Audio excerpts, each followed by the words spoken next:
হজরত মুহাম্মদ সাল্লাল্লাহু আলাইহি সাল্লামের বয়স যখন ১২ বছর, তখন আবু তালিব ভাবলেন সিরিয়াতে বাণিজ্য উপলক্ষে যাত্রা করবেন।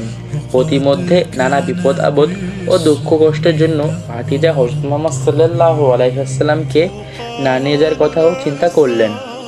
কিন্তু এরপর কী হয়েছিল সেটি জানার আগে ভিডিওটা একটি লাইক এবং আমাকে আপনার ছোটো ভাই মনে করে প্লিজ চ্যানেলটি সাবস্ক্রাইব করুন।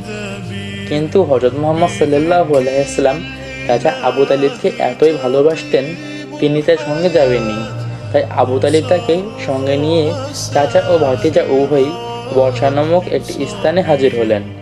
ঐতিহাসিকগণ বলেন, এই সময় বসরার বুরাইরা নামক এক খ্রিস্টান প্লাবন্দি ছিলেন।